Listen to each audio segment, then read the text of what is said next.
It is slightly chilly and a little bit cloudy in Phoenix, but that won't stop these fired up fans. They are here as we get ready for day 2 of the triple header weekend. It's time to get qualified, and NASCAR Live, presented by Geico, is coming your way next.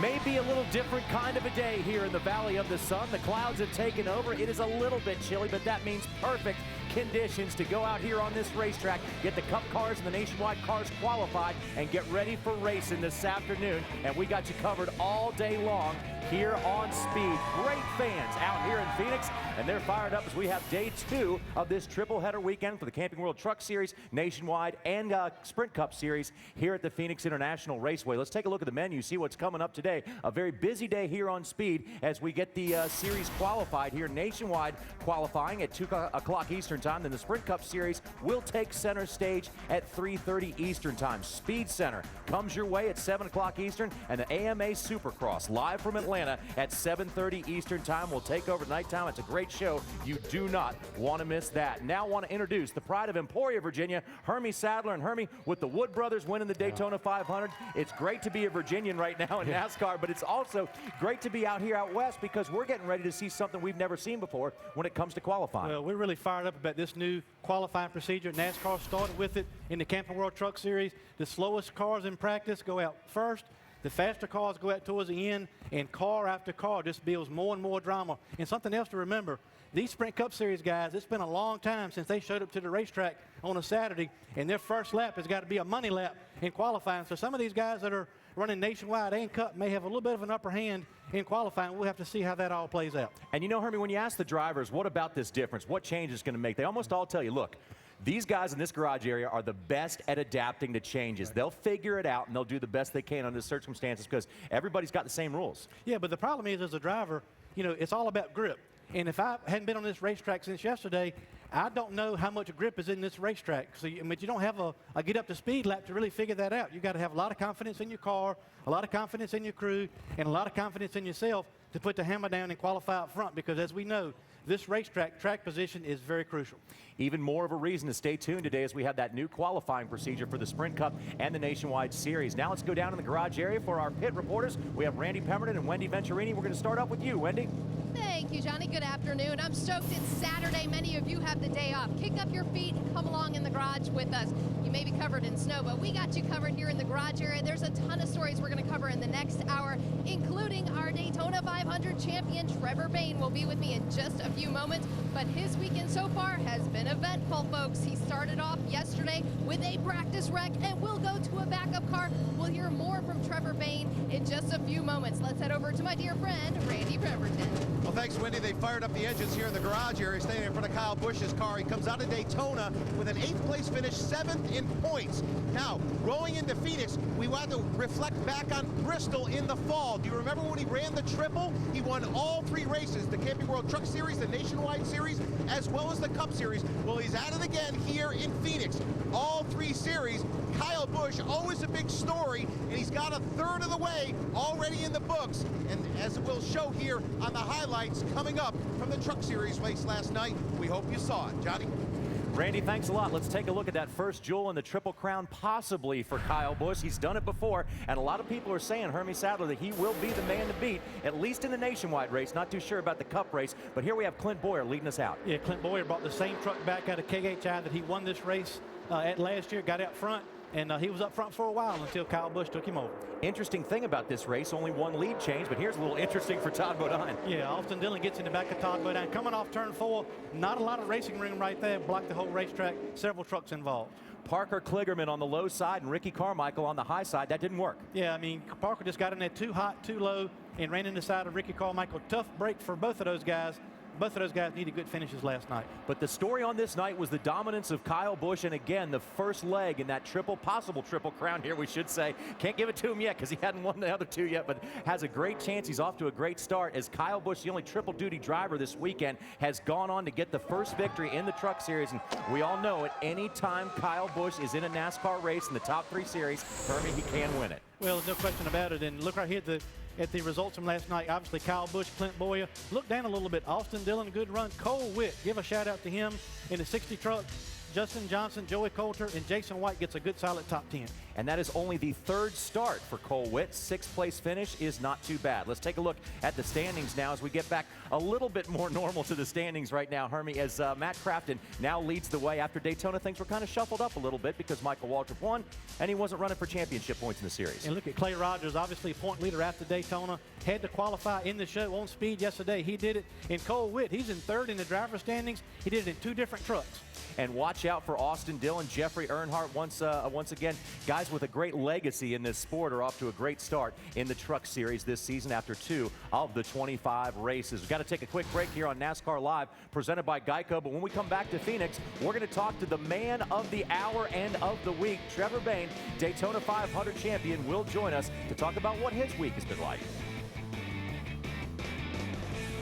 NASCAR Live is presented by Geico. 15 minutes could save you 15% or more on car insurance.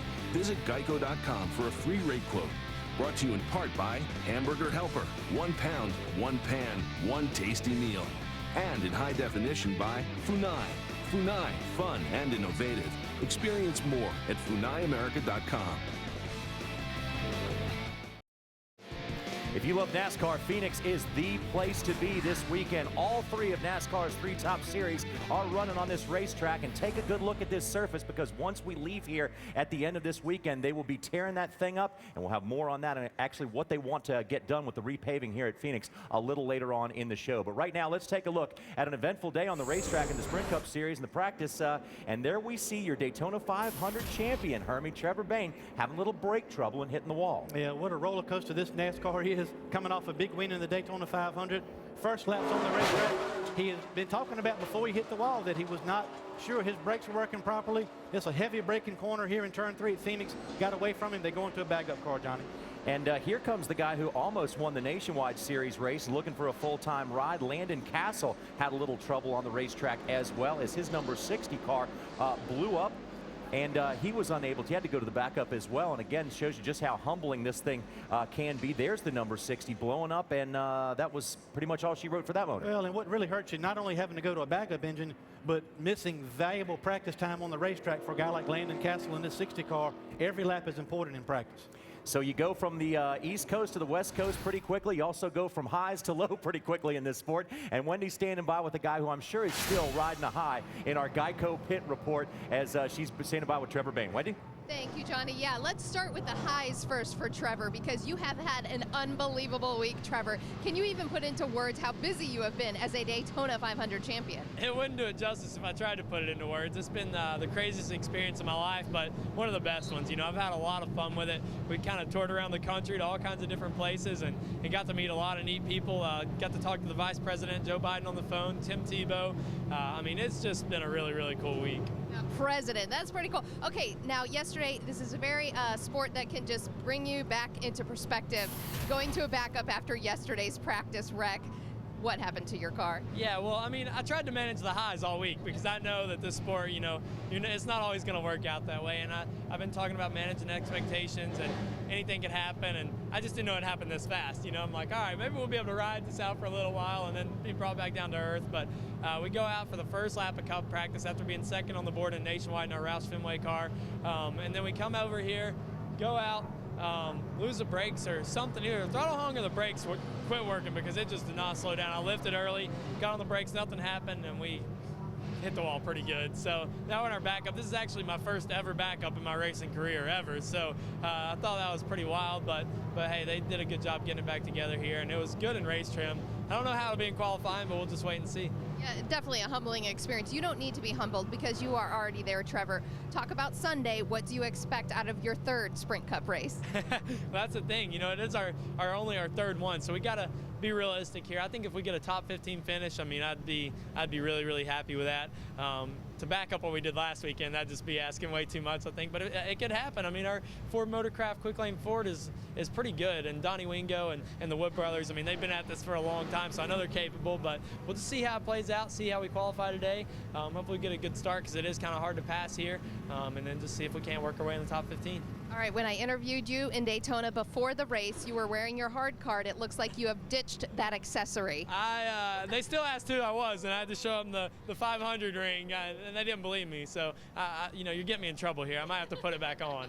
All right, let's head over to Randy, but first show off this little bling. Daytona 500 champion. Not many people have that ring, Randy. Boy, always the bling. That's pretty, no doubt about it. Hey, let's remember back to Daytona. Now, when we went into the 2011 season, if you remember, NASCAR changed the pit road rules for the race teams. Only 6 guys over the wall, so it was an adjustment for the race teams. Also, a brand new gas can. It was self-ventilating. Teams had to get used to that. With the only 6 guys going over the wall, who's going to make the adjustments? On top of that, the Daytona International Speedway was so smooth that the race teams, many of them, only changed as many as 8 tires. So they didn't get a lot of practice with doing pit stops, and they'll get that here at Phoenix. So it's going to be a big test this weekend to see how well they fuel these race cars, as well as change tires with only 6 guys over the wall. So we'll watch for that during the race tomorrow. Now, after the race tomorrow, we have something that is very interesting as well. You see all these rigs behind me? Well, every one of these race teams has another transporter or rig somewhere outside this racetrack, if not a hotel parking lot. Why?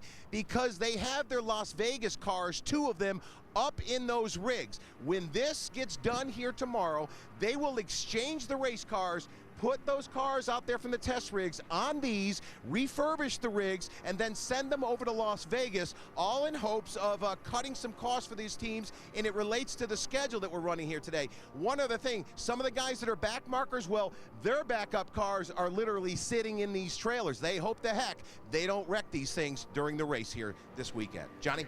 Randy, thanks a lot, and always a good time to give a shout out to those unsung heroes, the transporter drivers that get the gear to the racetrack. We simply couldn't go racing if they didn't do their job, and they have a tough one. Thanks a lot, Randy. And you know what? We've been talking about so much new stuff for this year in NASCAR, Hermie. Let's talk about something that's not so new, and that's Wood Brothers Racing. Of course, we've heard so much from Trevor Bayne, deservedly so. The kid's a bright spot in the sport, got a bright future, but Len and Eddie, Glenn and Leonard Wood, what they have done to keep their race team afloat over the years shouldn't be lost, because they've dug in their own pockets a lot. They've gone through thick and thin, and now they come back and win the Daytona 500. It's a beautiful story. Yeah, I mean, that perseverance has definitely paid off. I mean, my brother was the last person to win in that Wood Brothers car back at Bristol, and those guys are just great people, good family people. And like you say, they have had several opportunities. They could have gotten out of this sport and, you know, kind of taken what they had accomplished in years gone by and been Hall of Famers. But these guys have stuck with it, done whatever they could do to get to the racetrack, you know, a limited amount of times, and it's just been refreshing. And you take that experience, and then a guy like Donnie Wingo, I mean, you got to be happy for him too. And that's kind of the good balance they've got. A rookie in Trevor Bayne and a very experienced team with Donnie Wingo and the Wood Brothers. You can just see all the excitement right there from Daytona. Just an unbelievable story, and it's been good for NASCAR, and everything that's happened this week has been unreal. It'll be a week that none of those guys will ever forget. Now, on trackside last night, they showed the greatest picture I think I saw out of the whole time, and it was a picture of Trevor Bayne standing next to Glenn and Leonard Wood, the old and the new of racing. But for those guys to do what they've done, they've adjusted, Hermie. They used to do things their way up in Virginia. They used to always hire the veteran drivers. Your brother had a lot of experience under his belt. Dale Jarrett, Kyle Petty, Michael Waltrip, veterans. Now they hired this brand new guy, put him in the race car, and they've adapted like racers always do. Yeah, I mean, and that's a lot to be said for that, because when you have a lot of success through the years, you tend to get stuck in your ways, and you got to give them credit, the Wood Brothers, for, you know, strengthening their alliance with Roush Fenway Racing and the engines. And, you know, Trevor was just so fast all during speed weeks at Daytona. It was definitely not a fluke. He had a fast car all week, but I was really impressed how he handled those last 10 laps. You got no idea the kind of pressure that kid must have been under to see those guys behind him too, veterans like Carl Edwards, Bobby Labonte, all these guys, and he was able to stay focused and get it done. Unbelievable. And a guy as good as Tony Stewart right on the right side of that car. And, you know, throughout the week, being in the front wasn't the best place to be, but it was the best for Trevor Bayne when it came to winning the 53rd Daytona 500. You know, Kyle Petty spent a lot of time with the Wood Brothers, and coming up this weekend on race day, he's going to sit down with some of those veterans of the sport and talk about exactly what it means to win the Daytona 500. Here's a quick preview. Through the 80s, 90s, into the early 2000s that you looked up and said, we got behind, but I don't know where we got behind or how we got behind. It seems like in racing, you can get behind overnight just because you didn't do something, or you didn't build your cars a certain way, and then you built them all wrong, and you got to start over. And it takes, you know, months, even years, I mean, we're proof it can take years to get straightened out.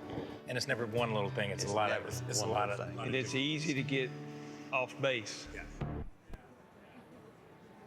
Tomorrow, the ultimate pre-race show gets you revved up in Phoenix. Mark Martin, Kyle Busch, and Kevin Harvick join us live. Plus, you'll see much more of that Kyle Petty sit-down interview with Len and Eddie Wood after their thrilling Daytona 500 win. We'll be back with more NASCAR Live in a moment. Welcome back to Phoenix, everyone. As Kurt Busch told us yesterday on NASCAR Live, he said, you know, it's all great racing to start the season. It's just different. Daytona's a completely different beast. Now we find ourselves out here, out west, on the much different racetrack at Phoenix, and Kurt's off to a whale of a start this season. A great Daytona Speed Weeks, a good finish in all the races, everything he did out there. Let's take a look at practice speeds, and again, we find ourselves talking about Kurt Busch once again, because Hermie, with NASCAR's new qualifying rules, that lap of 136.54 miles an hour, a speed record here at Phoenix, puts him in the best spot for qualifying, and that's the final guy before the go-or-go-homers. Yeah, he went right off the truck in qualifying trim, laid down a heck of a lap.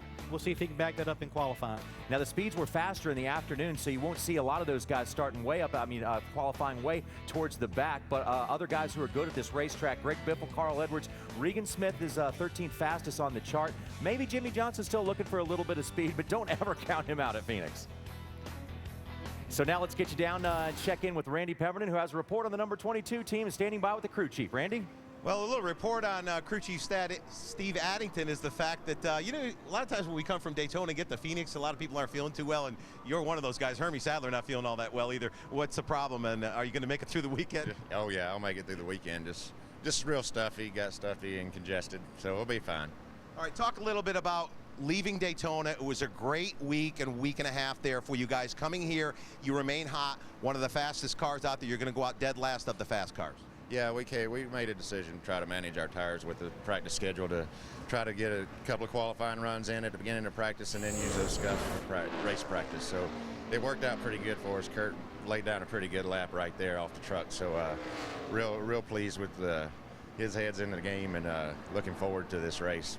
Hey, one more thing, Steve. When we watched the Daytona 500, there wasn't a lot of pit stops. Some teams use as little as 8 tires. When you come here, 6 guys over the wall, the adjustments, working on the gas thing. Is that something that you're still going to continue to work on as we roll into Phoenix here? Yeah, we'll have to. This is the real deal here now, you know. So tires are going to be important at the end of the race. So the guys are just going to have to be on top of it, and we'll see. We'll see what we have here, and we'll tweak on it from there.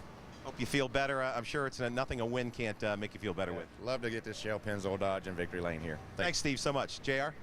And Hermie, let's not forget that Steve Addington won a bunch of races with Kyle Busch. Matter of fact, 8 in one season, comes back and wins right away with Kurt Busch.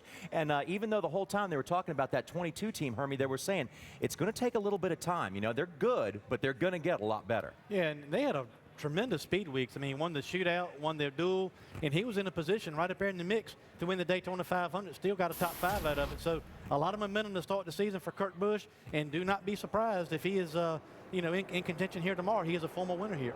And championship contender past couple of years, and the team only gets stronger. And, you know, Kurt even told us after a couple of his wins, after his wins at Daytona, there were times at Penske that things were looking pretty bleak, but they got together, stuck together, and now they're reaping the benefits. Yeah, and then Kurt's just been solid. You know, they've had a lot of, a couple different teammates, and he's got some young teammates now, especially like in Brad Keselowski, and he's done a great job leading the charge as far as Penske Racing is concerned, and they're always fast, and he and Steve Addington have really hit it off. I think their personalities mesh very well together, and they have really got a good thing going at the 22 car. Now, as you often have to do when you're talking about winning races, you go from Kurt Busch to Kyle Busch because they both win a lot of races. When we come back, we'll talk about what Kyle Busch has done so far on this racetrack out here at Phoenix and what he possibly could pull off this weekend, and capping it off with a potential win in the number 18. Stay with us.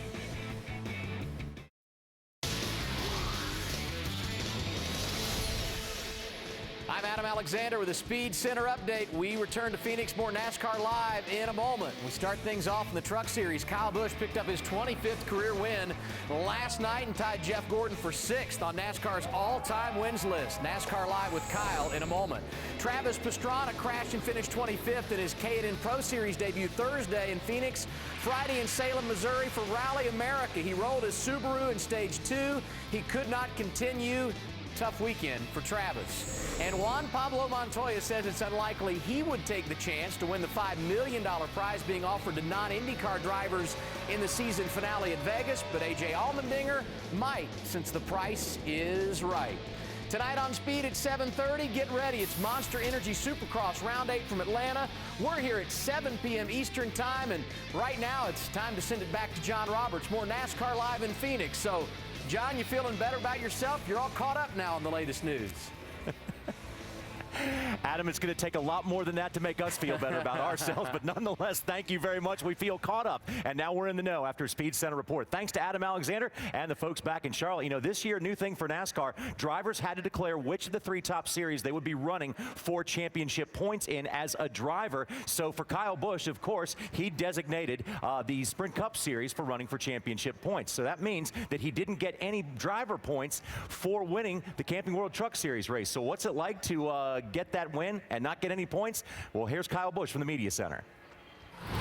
It's kind of weird when you're now with the truck points and nationwide points, you see 0. It's like, well, what the hell? I just ran a race, you know? So you do get the owner's points out of it. So it's all relative somehow. And you know, Hermie, that was a really good thing, I think, that NASCAR did, because the problem was, you know, people were going over to other series, such as the Nationwide Series. We were seeing a Cup guy win the championship. I think it was the best of both worlds to make that decision to where a guy just has to declare. Yeah, and when we first started this and NASCAR made this announcement, I didn't really like it, because I've always said, if you got a sponsor and you got a car and you can drive, line up and race. But now that we've gotten a couple races in, I really see the vision that NASCAR had in doing this. We're going to have a Sprint Cup Series champion. We're going to have a Nationwide Series champion and a Camping World Series Drivers champion, and these other guys can still compete for the Owners Championship. So it looks like NASCAR again has done the right thing, and as long as Kyle is competitive in all 3 divisions, like he always is, he'll be fine. He's still going to show up, he's still going to race, can get the owner points, but just not the driver points, and also can get a lot of cash in the meantime too. Pretty cool, like Adam said there, that he's tied Jeff Gordon for 6th on the all-time list. There's Kyle in the final practice speeds. He leads the way, and therefore he will have a good qualifying draw this afternoon. Reagan, Carl Edwards, Jamie McMurray, and the Biff is in the 5th spot there, Hermie. I tell you, a team that really looks like they've got their program together is Roush Fenway Racing. You know, Carl Edwards finished last year winning 2 races, and those cars have been fast in qualifying trim and race trim so far this week. And the Ford engines as well have shown very well so far this season. It's a young season, but nonetheless they're running very well. A.J. Allmendinger in the 14th spot there in his Ford. Ambrose and Matt Kenseth, and also it's going to still take a little bit of getting used to see Casey Kane behind the wheel of the Ford, but you know what? You better get used to seeing him run up front. Yeah, and a good run in practice for Casey Mears, see if he can bag that up and get a good starting spot in the Geico car. Let's go now down to Wendy Venturini. Thank you, Johnny. We added up all the time Kyle Busch spent in a race vehicle yesterday. That time, 9 hours. He was a busy man, going from practice session to practice session, qualifying. A race last night, obviously came home the winner.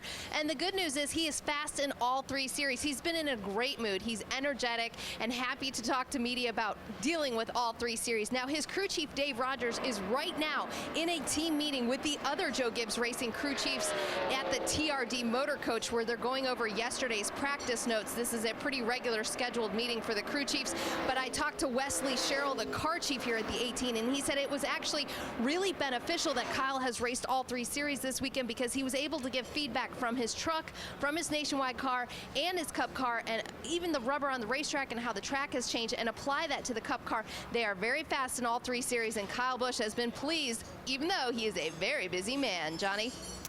Well, Wendy, it's a good thing he's a young man, because 9 hours behind the wheel of a race car or a race truck can do anybody in. But I think he enjoys being out there, and obviously is reaping the benefits of racing in all of NASCAR's 3 top series. We're going to take a quick break. When we come back, much more NASCAR Live presented by Geico. But Wednesday on an all-new Car Warriors, the All-Stars take on a team of lowrider specialists, but lack of sleep brings the All-Stars to the brink of disaster. This is one episode you can't miss. Car Warriors, Wednesday, 9 Eastern, only on Speed.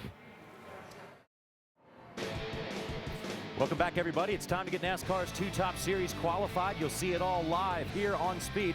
Welcome back, everyone, to NASCAR Live, presented by Geico. From the beach to the desert, sand of a different beast for the first two races of NASCAR's season, from the Daytona 500 to the Phoenix International Raceway. A lot of guys, Hermie Sadler, got off to a rough start at Daytona, and nowadays, with the way NASCAR rules go, for the first 5 races of the season, you use last year's owner points. After that, you use this year's owner points, and we've seen a couple guys over the years, notably Ricky Rudd years ago, Jamie McMurray a few years back, had to go to Martinsville in the 6th race of the season and qualify on time. Yeah, well, that's a possibility too. But I tell you, look at these guys. Over half the guys on this list are legitimate championship contenders. Ryan Newman, Dale Earnhardt Jr., right on Jimmy Johnson, Jeff Gordon, Greg Biffle. Look at Jeff Burton and Kevin Harvick. Both had engine issues with these ECR engines, and they really caught a lot of people off guard. And I heard even Kevin Harvick even said he went to the engine shop just to say, hey, guys, it's the first engine failure we've had in years. Keep doing what you're doing, and we'll get back on top. But had to be quite a setback for those guys, especially in the Daytona 500, Johnny. And everybody pretty much knows Daytona can be feast or famine, and it was famine for the 29 car. They were the first one out of the field with a very rare engine failure for ECR. Yeah, I mean, after they came off the year they had last year, here you see Jeff Burton, another issue in the 31 car. And these RCR cars at Daytona were very fast, in contention to win all weekend long. You can see right here, RC cannot be happy with what he's seeing on the racetrack, but they're a great organization. They got fast cars here again this weekend, and they'll be back. When you're in the wrong place at the wrong time in the Daytona 500, it can cost you a bad start to the season. Look at all these great cars that get caught up in this one, the so-called big one, Hermie, and it puts some guys behind the 8 ball to start the season off. Well, for fans that have never been to Daytona, that's the one thing that you cannot get people to understand is how narrow that racetrack is. It's barely room enough for 2 wide. These guys are running 3 wide, and when you start wrecking and blocking the racetrack, it's just nowhere to go. So that's what you try to figure out at Daytona. Where should I be? Should I be in the front? Should I be in the back? But if you're in the wrong place at the wrong time, you do not have a chance to miss the wreck. And you got to be lucky to miss that big wreck like that. A guy who contends for championships year in and year out is off to a bad start as well after a rough Daytona. And Randy Pemberton is standing by with the biff. Yeah, he probably doesn't want to relive the wreck from last week. Were you over it? We just showed it there. And you probably had a pretty good week trying to get over it. Now we're bringing it up again, but you're off to a tough start. Yeah, we are. You know, it was one of those things that happens. You know, who knows if we could have done something a little bit different. You know, we got a little piece of tubing, not that much damage. A little piece of tubing knocked a hole in the radiator, and you know that sucks. But you know, we're running good here at Phoenix, and we're happy about that. Hey, you go down there for a week and a half at Daytona, and you go by all the hype, and you get back home. What's your week like leading up to coming out here to Phoenix? Are you able to relax at all? Yeah, we were able to relax and kind of reset, you know, and I'm excited. I'm going to the sand dunes after here in between Vegas, and these are 2 racetracks I really, really like. I really like Phoenix, and I really like Vegas, and I really enjoy going to the sand dunes. So I'm enjoying this week. Cars running good. That's the most important thing that gives you a lot of confidence. And another thing, too, you get to control a little bit more of your destiny out here from the seat of your pants, as well as making adjustments on these cars. Yeah, you do. And, you know, really here, we're waiting to get here in Vegas especially to see how our hard work paid off through the wintertime. And that definitely is looking like, you know, with the Fords at the top of the list, looks like we're really, you know, got our plan together. All right, good luck here tomorrow in the race. And, of course, at Las Vegas, your truck driver is going to haul your stuff over there and be ready to go for you. JR?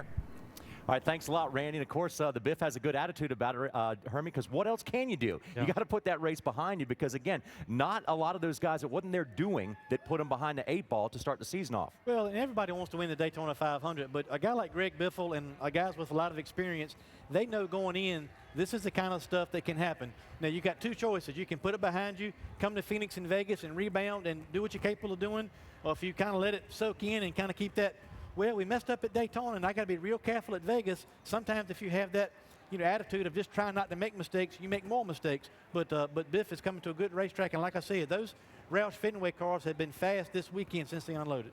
And you know what? The last 3 Daytona 500 winners have failed to make the chase.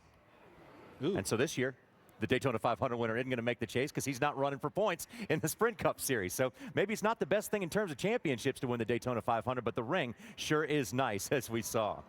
Now, fuel your passion for racing with Speed Mobile. Get the latest NASCAR news and results as soon as they become available, sent right to your phone. Text NASCAR to Speed 3 for Speed NASCAR text alerts. And I think that's what Wendy's doing right now. Either that or sending your buddies Hermie and JR a text.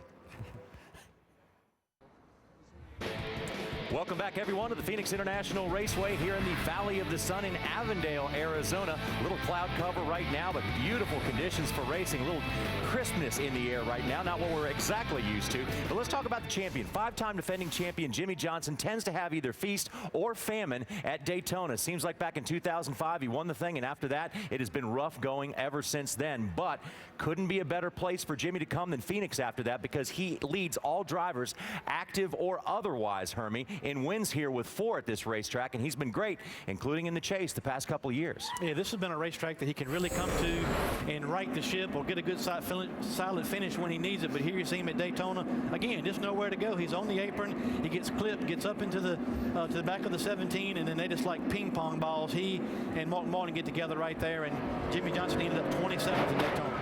Riding along with Jimmie Johnson, you see that is not the way the champion wants to end the Daytona 500, but that pretty much took care of all his hopes of winning that big race to start the season. He knows what it feels like to win that, and also he knows what it feels like to win here, because especially in the chase, he's won 4 of the last 7 here, Hermie. That's not too shabby. This is a great racetrack for him. Well, it is, but they got to be a little bit concerned, because although they got out of here with a good finish here last fall in the run to the championship, they haven't been as dominant as they have been in years past. And this practice this weekend has been a little bit concerning just outside looking in. If you're a Jimmie Johnson fan, they were, in the top 15, but you're used to seeing that 48 car way up front, practice after practice after practice, because Chad and Jimmie like to win everything all weekend long. So it'll be interesting to see in qualifying coming up on speed if Jimmie's able to lay that lap down and get that track position and good pit road selection that he needs. Well, you can bet that Chad Knaus and Jimmie Johnson didn't take too much time to celebrate championship number 5. They started working on championship number 6 right away, and Wendy Venturini is standing by with the Chad Knaus. Thank you, Johnny. Yes, and Chad has been a busy man this weekend, because practice session, we just heard Hermie say, you guys like to win everything. Practice sessions, qualifying, including the race, of course. So what has this weekend been like for you? Because we know it's not exactly where you want to be. No, we're not as fast as we want to be right now, but we've got a different package than what we've had in the past. We're trying to get the race car a little bit better and learn things for later in the year, really. Obviously, what we learn here this weekend is really going to be pretty much moot after we get done racing. So other than just trying to accumulate some points and going out there and trying to get the victory, we're trying to learn some things for Loudon, for Richmond, for some tracks like that for future. So this weekend hasn't been great yet, but hopefully we can get it turned around for qualifying for the race. Now, with this new qualifying procedure, you guys are going out 15th based on practice times. Is it something that crew chiefs are getting used to, or is it really just something everyone has to go through anyways? There's going to be a learning phase, obviously. We saw some people early on in practice, the first practice session yesterday, go out there and try to post a really good lap to get their position seated for qualifying. We didn't work on that too hard in the first practice. We worked on qualifying in the second practice, and I think you're going to see some transition. This schedule is really kind of goofy, and it's really difficult for a lot of people with 2 practice sessions and then qualifying and then the race. So it's not a lot of fun. I think next weekend it'll be a little bit more normal than a little bit more used to what it is that we have with the 1 practice session and then qualifying and the 1 practice session and the race. So this is a goofy schedule for everybody, but it's the same for everybody. It seems like we were talking about Daytona. Now finally we're in Phoenix. Talk about Sunday's race. What can we expect for it? It's going to be similar conditions as to what we had in the fall, midday race. There is a chance of rain, so that could be a little bit of an unknown. The tire's a little bit different. You won't see as many cautions as what we saw in Daytona, obviously. The tire's a little bit different, so that's a bit of an unknown. We're seeing some guys having some right front tire wear, so that could throw a little bit of wrench in the spokes for some guys. But this is a really great racetrack. It's a lot of fun, and it's a short race, so you can't have a lot of problems early on in the event, otherwise you won't be able to recover from them. So it's going to be an exciting one. And of course, we're always chasing it. It'll be interesting to watch, and nonetheless, Chad Knaus will have his notes ready to go. Johnny? And Wendy, Chad Knaus and company, they have won the championship with the old car, with the new car, with the COT car, with the spoiler. They've done it every way. And Hermie, if anybody can adapt to change, it is that group. They've done it over the past couple of years. So when you have a lot of new things around, you better watch out for the 48. Well, I mean, that interview with Chad just speaks volumes. He says, we're learning stuff for Richmond, Loudon. We're already getting ready, for the second half of the season. And, if we like what we got here, we'll use it. If we don't like what we have here, we'll throw it out and go back to something we know go is more competitive. It takes a lot of confidence as a crew chief and driver, knowing that you're basically looking to the future, and if you don't like it, well, we'll make it up next week. Yeah, and here are the numbers behind Jimmy Johnson's success here at Phoenix, and they are very impressive, like a lot of other tracks for him, but especially at Phoenix. In 15 starts, won 4 of the last 7 races, Hermie, and 13 top 10 finishes. That tells you that in 15 starts, if he's in top 10, 13 times out of those, he's running pretty well every race here. Well, let me tell you 2 things. 857 laps led is great, and no DNFs is great, which means he's always up front, not in a lot of trouble, and always has a good pit crew on pit road getting him back out there and maintaining that track position. And remember, because of the new scoring system for NASCAR right now, a DNF can be very devastating to a driver. So that no DNF number is very good. Right now, we're going to send you back to our Charlotte studios, the headquarters of Speed, and check in on the world of motorsports with our good friend, Adam Alexander. Adam? Thank you, John. I know you're a big sprint car fan, so in honor of you, we're going to talk sprint cars. Steve Kinzer made it 3 wins in 4 races in 2011. He took last night's World of Outlaw feature in Mississippi. The World Superbike season will get underway tomorrow in Phillip Island, Australia. And how about this? Carlos Checa set the record for quickest lap ever at the track. He's on the Super Pole. Coverage tomorrow here on Speed, 5 p.m. Eastern Time. Winning races great, setting records even better. However, it may not mean respect in the Sprint Cup Series garage. What does it take to earn that respect? Speed Center will tell you tonight. NHRA Winter National qualifying rounds for their season opener rained out in Pomona yesterday. Here is a look at who's fast with rain in the forecast again today. If they get no track activity, these times will hold up. More Speed Center tonight at 7 p.m. Eastern. After a break, we are going back to Phoenix. It's more NASCAR Live.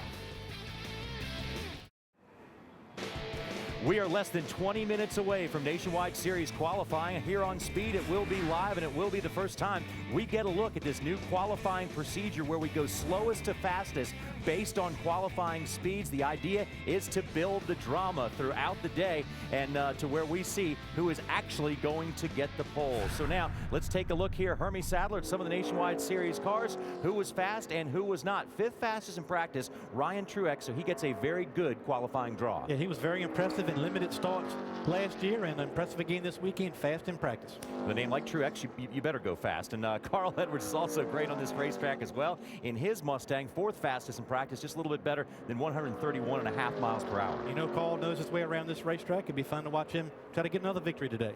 All right, the series champion, the defending champion, Brad Keselowski in the 22 was 3rd fastest in the practice session. You know, sometimes going later can be a disadvantage, but it's always good to be fast. Well, I think going later today may be a disadvantage because of the weather. You know, it's getting warming up a little bit as we go, but it's hard to say, but still a good practice run for Brad Keselowski. Some of the last guys to qualify today will be Daytona 500 champion Trevor Bayne was 2nd fastest in practice in his Roush Fenway Ford, the number 16. And the guy everybody will wait to see on top of the speed chart, of course, is Kyle Busch as he goes for that triple. He was fastest in practice for the Nationwide Series. And, you know, that's a good way to start here. Hermie, short race. Good to be up front. Yeah, and I talked to a couple other drivers in the Nationwide Series, and the quote I got about Kyle Busch was he's in another zip code, so we'll see if he does that in qualifying. Let's see how quickly he can get out there and start lapping cars. That's probably going to happen very quickly. As we take a look, a little bit of cloud cover over here. The Nationwide Series qualifying order will go like this. The first 10 guys to go are the slowest.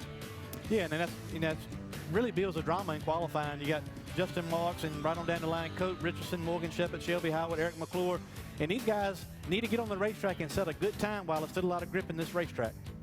And so now let's take a look at the 10 fastest guys, starting with Jason Leffler, Steve Wallace, and Reed Sorensen, who had a great practice session yesterday. A lot of people have their eyes on brother Elliott Sadler in the tube to potentially take the championship in the Nationwide Series this year. Truex, Carl Edwards, Trevor Bayne, and Kyle Busch, Hermie, are the guys we're going to wait to watch. Yeah, a lot of star power here in the Nationwide Series here at Phoenix. And just like in the Cup Series, a lot of these guys, like Elliott Sadler, needs a good rebound run here today at Phoenix. For more on qualifying for the Nationwide Series, let's go down to the grid and check in with Wendy Venturini. Wendy? Thank you, Johnny. And it's odd to see the cars lined up this way, knowing this is based on practice speeds. This is the 18 of Kyle Busch's Nationwide car. He was fastest in practice. Next fastest in the practice was Trevor Bayne, followed by Brad Keselowski. Well, what does this mean? They're inverted, so they actually go at the end of the qualifying session. Hence, that would give them sort of an advantage the later you would go in qualifying. But behind Kyle Busch, to make it even more confusing, are the go or go home guys. They will always qualify last. So we'll see the fastest guys in nationwide practice go towards the end of nationwide qualifying. Just another way to get the fans included and getting these cars lined up for qualifying. It's going to be interesting, though, Johnny, to see how this all works out in the next few weeks. We're still learning here on Speed. It's going to take a little bit of getting used to, but again, a very positive change. We're going to see some drama throughout qualifying day. Not just one car on the track at one time, but the fans out here are going to be able to see a little bit of drama as the fastest guy will go last. Now let's go down to Randy Pemberton, who's standing by with a championship favorite in the Nationwide Series. Yeah, no question about it. Got off to a mixed start in both series last week. As far as the truck race goes, you run second. Unfortunately, you run 38th in the nationwide race. So is your glass half full or half empty right now, Elliott? Well, I was very proud on how prepared our team was. We were very fast in the truck, and we all kind of know what happened there. And we were very fast in the nationwide car and was not able to close it out like we wanted to. But one really good thing about KHI and what my team has done, we didn't put all our eggs in one basket. We prepared very well for this race. We're very prepared for the next race. So we got high hopes to come out here this afternoon, run the entire race, get all the points we can, and let's get back in this thing. Well, no question, Elliott Sadler is a guy we're looking for the championship, and he's bringing something very unique to the sport this weekend. Let me read the sponsorship. It's the Fast Fixin' on-the-go sandwiches Chevrolet, but it's very unique. You can actually use your phone and kind of scan the back of the car. Tell us a little bit about that and go to the website. It is, and that's, we're trying to do all the activation we can, and our sponsors are doing a great job with that. And Fast Fixins, and we're in racing. We're always on the go. You know that. I see you running around. Do they do bologna sandwiches? We're working on that. Okay. We're trying to give you, we'll give you a special one. What I understand is you're always on the go and running around, but I see Johnny and Hermie just standing up there doing nothing the whole time. No, the whole time. Work? Well, tell us a little bit about how you can scan your phone. You can actually go to the website. It's on the back of the car. It is, and you can do that, and you can go to the website, and you can order what you want, and it gives you the listings of which stores you can go to to get Fast Fixing. So a neat activation. We're glad to have them here at KHI, and they're going to be an associate for the rest of the year on the car. So it's just neat. We got a lot of great sponsors that stepped on board with our racing program this year. Kevin and Delana and their whole sales program has done a good job, and we want to give them a good run today, so we'll see. I'm just glad the sun is out. Yeah, I hear you. And it might not be out that long. Hey, throw it back to the guys just standing around. All right, Johnny, TV, you guys wake up, you and Hermie. But Hermie, your hair does look good, by the way. I like how you got it all spiked up today. Back to you guys. Thank you, Elliott, a true TV professional right there. I was just getting ready to say, he must be very busy because he hadn't had time to cut his hair or shave. So if Mama Bill's watching that, he's gonna get a note from her. Exactly. Now here's one very important question, racing question, really quickly. Does the 16 bologna burgers still stand as a record that Elliott ate at South Boston Speedway? As a record still stand? He lapped the field. I don't think anybody is crazy enough to try to beat that record. 16 bologna burgers because the number 16 was on Hermie's car. We're going to take another quick break here as we get closer and closer to Nationwide Series qualifying here at the Phoenix International Raceway. Saturday, the Rolex Sports Car Series thunders into South Florida for the second slam and race of the season. Fenders will bang, and it is only on Speed. Stay with us, everyone. NASCAR Live is presented by Geico. 15 minutes could save you 15% or more on car insurance. Visit geico.com for a free rate quote. Brought to you in part by the United States Air Force. Experience more at airforce.com. And in high definition by Funai. Funai, fun and innovative. Experience more at funaiamerica.com. Yeah, the sun is starting to peek out. There's the car that's going to be qualified by your defending series champion, Brad Keselowski. Nationwide Series qualifying coming our way in just a matter of moments, live here on Speed. And it's going to be a new format of qualifying, so you're going to want to stay tuned to see exactly how that works out. For final thoughts from the grid, let's go to Wendy Venturini. Thank you, John. Not only a new format, but a lot of unknowns going into this qualifying session for Nationwide. The rubber that was laid down by the trucks last night. We've had sunny conditions, no rain, keep in mind, so we do know that that rubber can affect these race cars when the Nationwide cars go to qualify in just a few more minutes. Justin Marks is the first car getting ready to roll out. He is in that race car strapped in, ready to go, and we're going to see exactly how these rubber conditions affect the race conditions and affect qualifying in just a few moments. Randy? Hey everybody, just remember there's only 2 races left on this old surface that we have here at the Phoenix International Raceway. When this weekend's events are done, this whole front stretch will be repaved as well as the rest of the racetrack. It's going to be gradual banking. They're going to take the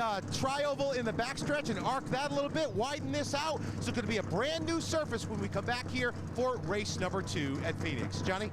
Randy, thanks a lot. And Hermie Sadler, you have turned a lot of laps on this racetrack in your career. What is this racetrack like? Why do they call it a driver's racetrack? Well, that's because exactly what it is. You got to be able to adapt. Turns 1 and 2, a little more banking, carry a lot of speed, heavy braking. Turns 3 and 4, a flat racetrack. You use the curbing a little bit, the apron to get down below to get your car to turn, and you got to get up on the wheel to get a good qualifying lap. And in this qualifying session today, Johnny, the last 2 cars on the track, Joey Logano and Kevin Harvick, it's not going to be over until it's over here in this qualifying session. Yes, in this case, the go-or-go-homers are very strong vehicles, especially those cars driven by those former series champions that are in the go-or-go-home category. So right now, we're going to send it up top side of the Phoenix International Raceway to check out Nationwide Series qualifying, a brand new format, a brand new kind of qualifying, so you want to stay tuned. Let's go to our good friend Mike Joy.